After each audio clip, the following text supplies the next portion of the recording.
Do you guys remember when we were in school and you had an open book test and you were like, this is literally the easiest thing ever? I could, like, how am I going to fail? The answers are in the book. And then you would still fail? I hope that wasn't actually just me because I was not good in school, just to let you guys know. But I would fail those tests all the time because I didn't know where to find answers, right? Like finding the answer is really, really important. And in One Piece, it's very similar. It's like if you don't ask yourself the right questions, you can't find the right answers to get out of certain situations or to plan ahead. So today in this video, I'm going to teach you how I managed to basically get a lot better at this game and win close to like $25,000 in prize cards, just from asking myself some simple questions. So question number one is, how much Dawn are they going to be at? What are they going to be doing with that Dawn?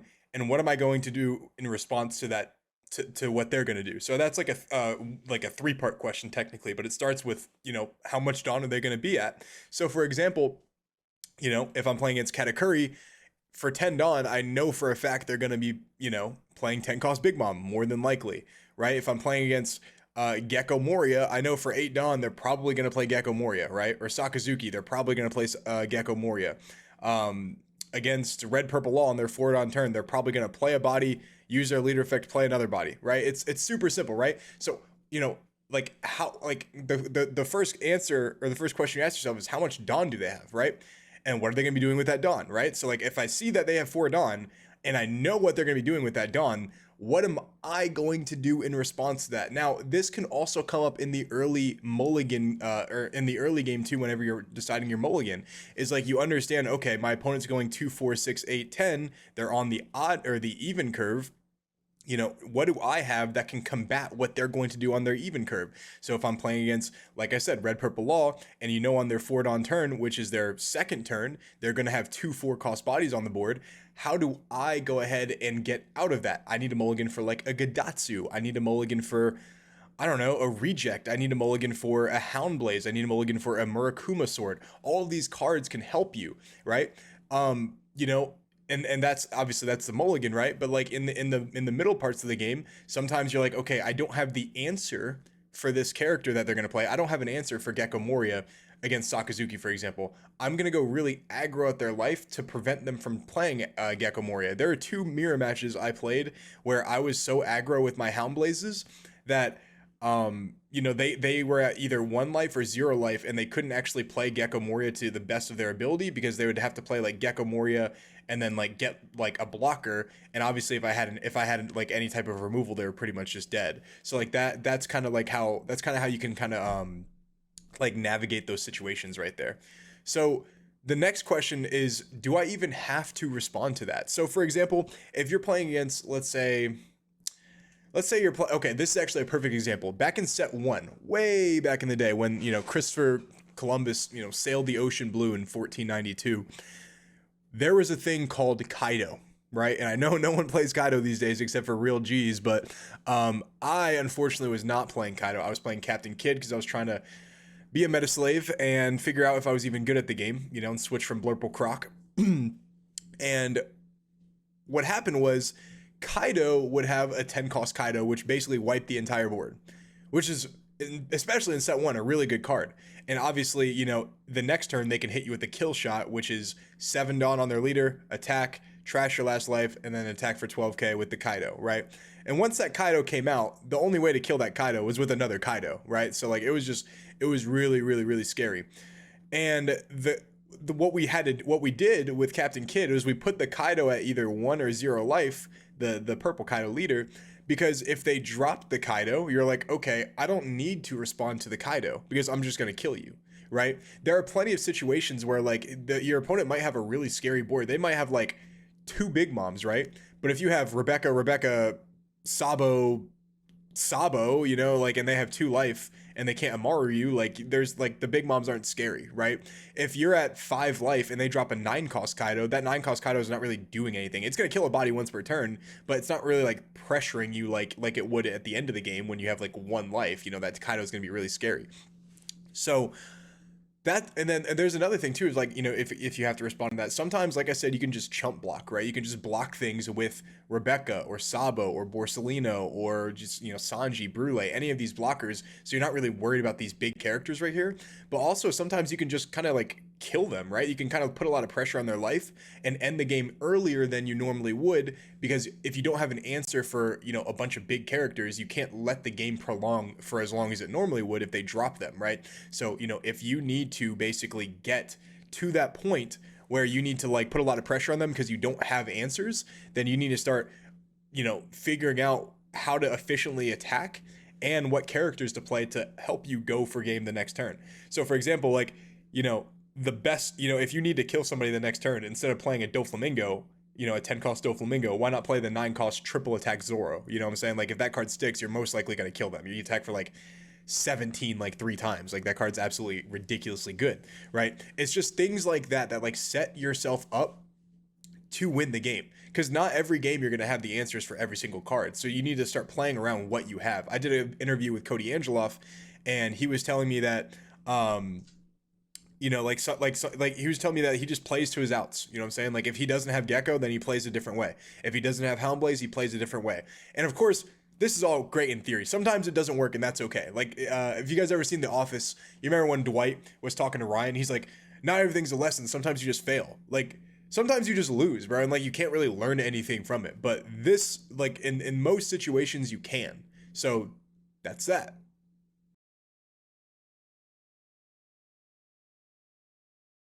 Figure out if this turn sequence is the last turn. So I see this all the time where you know for a fact the cards are getting low in hand, the life is getting low, the characters on the board are getting kind of overwhelming.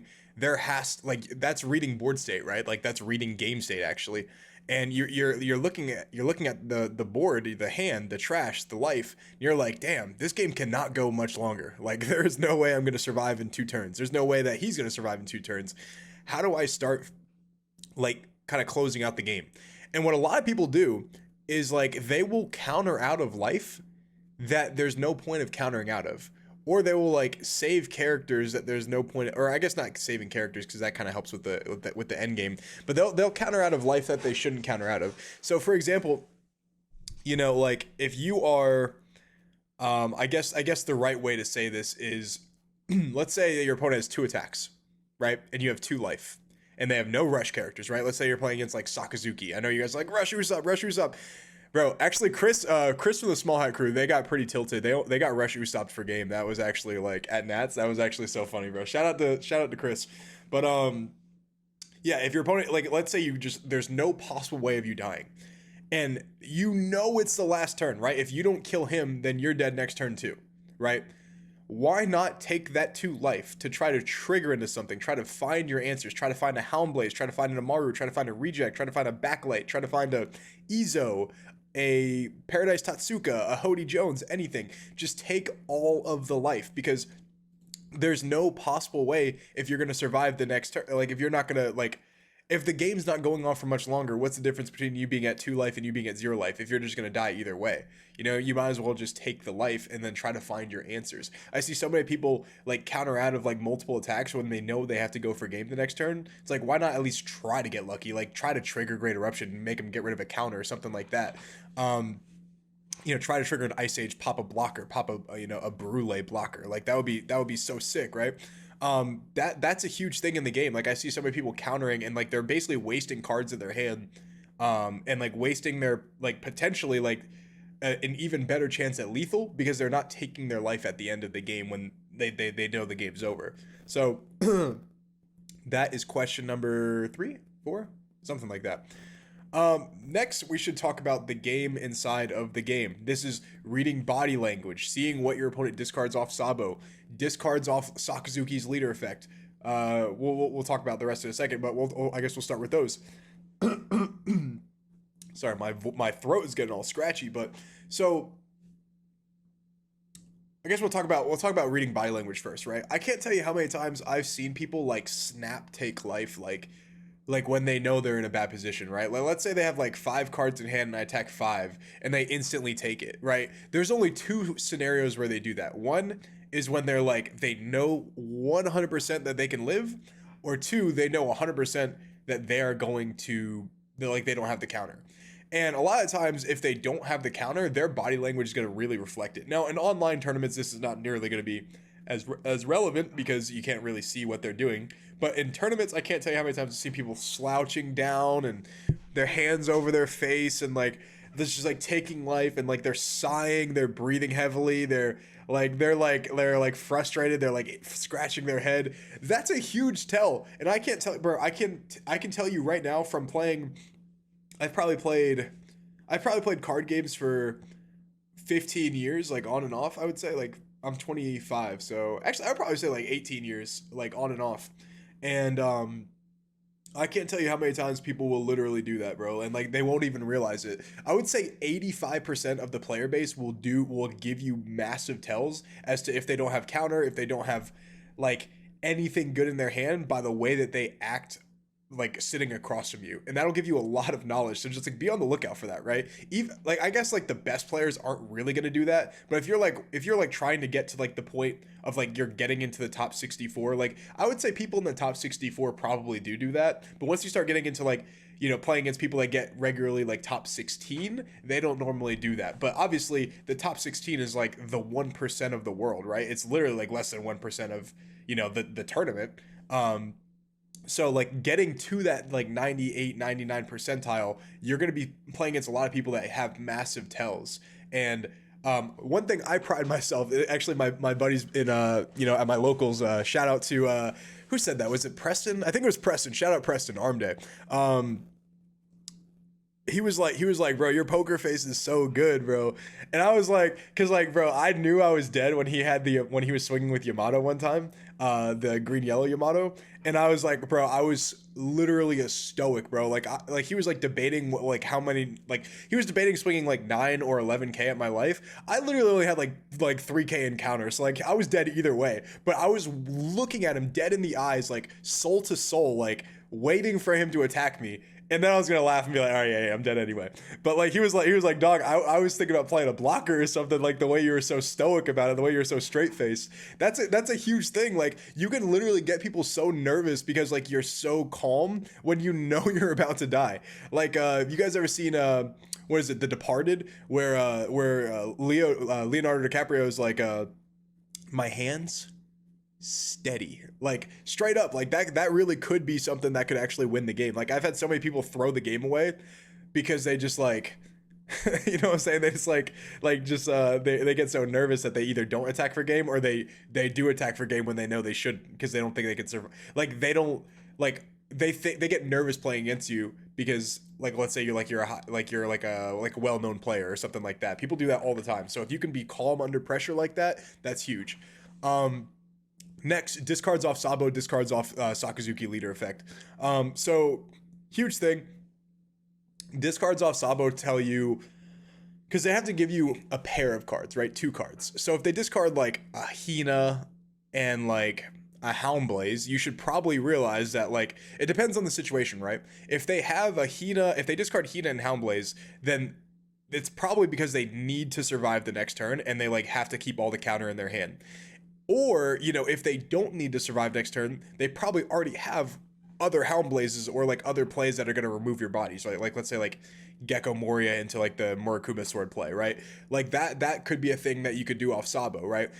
Every turn that Sakazuki uses their leader effect, they're telling you what they have extra of or what they don't need. So if they discard a Lucci, it's because they want to play it off Gecko, or obviously they can just bring it back with Rebecca, or they have they have other types of removal.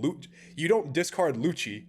A good Sakazuki player, I'll say, will not discard Lucci if they have no other forms of removal. You have to keep at least one. So if you have the Lucci in there, it means you probably have extra forms of removal. If you discard a 2K, you probably have extra 2Ks. If you discard I don't know, what is it, like Houndblaze, you probably have other Houndblazes, right? Like, or it's like clogged. If you discard a Gecko Moria, this actually happened to me at my one of my regionals. I had 4 Gecko Morias in hand. I discarded 1. And this guy thought I was crazy, bro. My buddy, he's now a good friend of mine now, Raymond. But he was like, bro, first turn you discarded like Gecko Moria against a Yamato. Like that's crazy. And I was like yeah, like I had too many of them. I said that after the game, but like this guy probably thought I was crazy. So like it gives you a lot of insight I'm sure he read that too, But this gives you a lot of insight as to like what your opponent actually has in their hand, and like how they're sculpting their hand. I hope that makes sense. So the next thing we're talking about is seeing what they counter with and how much they counter with. So for example, if they counter with, if you're playing against a deck that really thrives when they play Sabo, right? Let's say against Katakuri, and I counter with a Sabo, it means I'm probably desperate because I don't want to actually counter with Sabo unless I can bring him back the next turn. But that's like too much Dawn, right? That's 9 Dawn. Rebecca, bring back Sabo, and then obviously if you do that, you have no other ways. Sorry guys, I'm like stuffing up right now. If you do that, you have no other ways of removing anything. So it's basically just a stall play, which in the grand scheme of things isn't horrible, but it's not really what you want to do in the Katakuri right there. But yeah, like when you see your opponent counter with cards that they might actually play, they're either really desperate or they have like a bunch of them in their hands. So like you can kind of make that read as well. So for example, if in set 5 with Sakazuki, if I ever countered with like a Mon Cherie or a Rebecca, I was really desperate because those cards, especially in set 5, are the ones you always wanted to play. If you play against something like, I don't know, like Katakuri, right? And you're playing against Katakuri and they trigger Satori and then like discard like another Satori or like a 10 cost Big Mom or something like that. Both of those give you insight as to what they have. If they discard the 10 cost Big Mom, they probably have extras in hand. If they discard like a 2k counter Satori, they probably either have only 2ks in hand or they have like cards they don't want to actually get rid of, like 10 cost Big Mom or like Reject or Amaru or something like that, and they're trying to use it at the end of the game. So all of those give you knowledge onto like what your opponent actually has. So you should also kind of be on the lookout for that. And then the last two I'll talk about is saving Dawn at the right times to bait events and to take hits to bait them into actually going for lethal. Now I do this. Now I don't do this with Sakazuki because like no one plays around like barrier or anything like that, or like shockwave or something, because that's smart. I wouldn't play around it either, right? Like I wouldn't even think about it. And if I lost to it, I'm like, whatever, bro. Like like I'm not gonna play around something that's like a 0.0001% chances in your deck. Like that to me is just like a losing situation. But if you are playing a deck that plays triggers, if you're playing something not Sakazu, not triggers, events. If you're playing like something like Ace or Whitebeard or Zoro or Law, Red Purple Law or Red Green Law. I mean, they both play Rad Beam. Red Purple Law sometimes doesn't, but like if my opponent had one Dawn up with Red Purple Law, I would give them the benefit of the doubt that they might have it. So I might actually try to play around it. Same with, like I said, Red Green Law. Purple Luffy, when they held up 1 or 2 Dawn, I was like, okay, they either have a Bog or they have a Blast Breath, like or double Blast Breath. You know what I'm saying? Or Hell's Judgment or something like that. Like I usually respected that. So like when you save Dawn up at the end of the game, not at the beginning, because if you save Dawn up for like 6 turns in a row, like one, you're just wasting Dawn. And two, it only works if you're like about to die and you want to deter them from going for lethal. Also, this could work if you want them to go for lethal and they don't think that you have the Rad Beam or they don't think you have the event to counter out with, then you can obviously drop it and win the game. So that's huge. But that also goes hand in hand with taking hits to bait lethal. I can't tell you how many times my opponent had like a 9 or a 10k attack when I had 3 cards in hand, and their first attack was like an 8k at life, and I blocked with Rebecca, right? And instead of them using like the last like 5 Dawn to play like a blocker, what like a Queen or a Captain Kidd or I mean, I don't know. I think those are the only like 5 cost blockers, but and X Drake, right?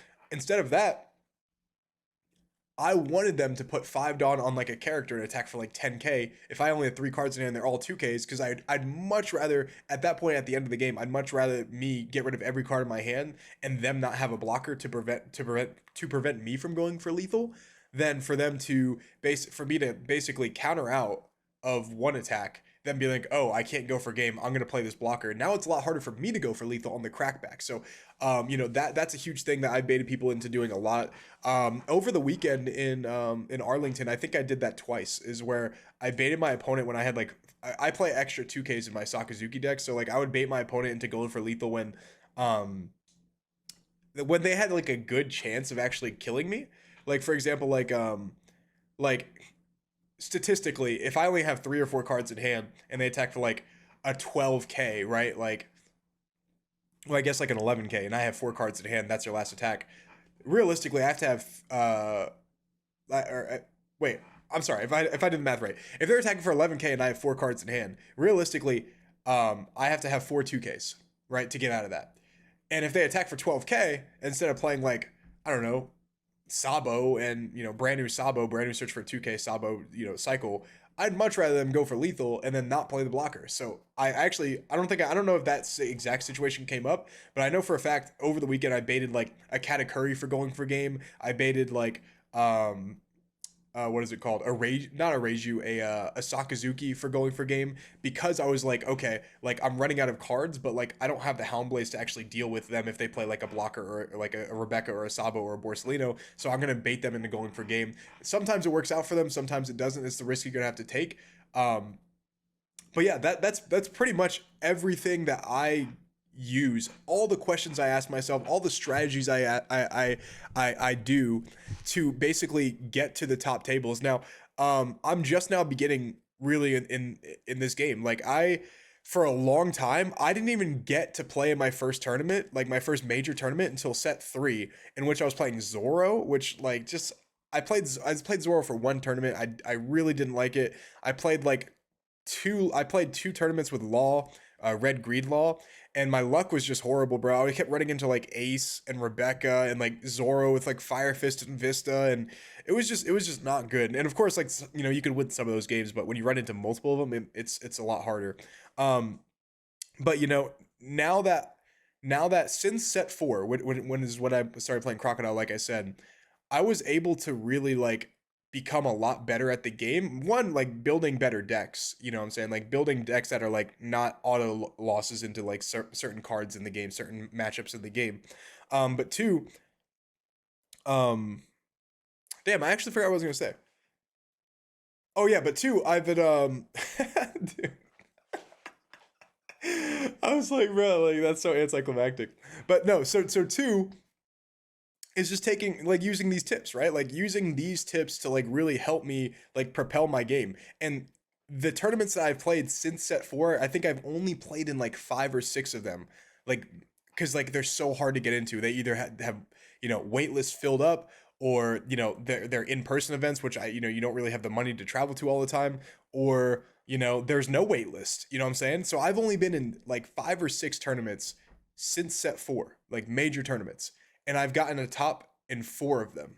I've gotten 2 top 8s and 2 top 32s, and I'm just beginning now. And like with me kind of like being able to kind of uh what is it called? Like follow my own advice, and like take everything I say seriously, because like the things I teach you guys in on this channel are the things that there's no book for, right? There's no script, right? It's just things that I have learned, things that whenever I'm playing the game I see, and if I'm able to do them myself, right?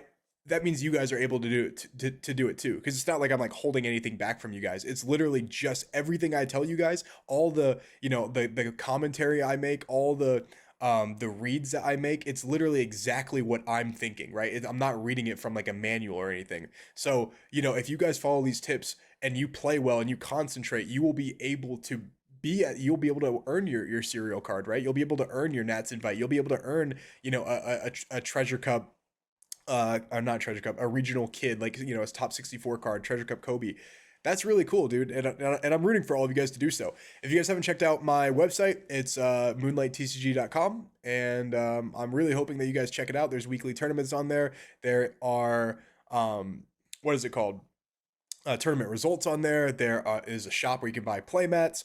um Also, if you guys want to like this video, boost it in the algorithm, subscribe, that would be fantastic. I'd really appreciate it, and I'll see you guys on my next video. Peace.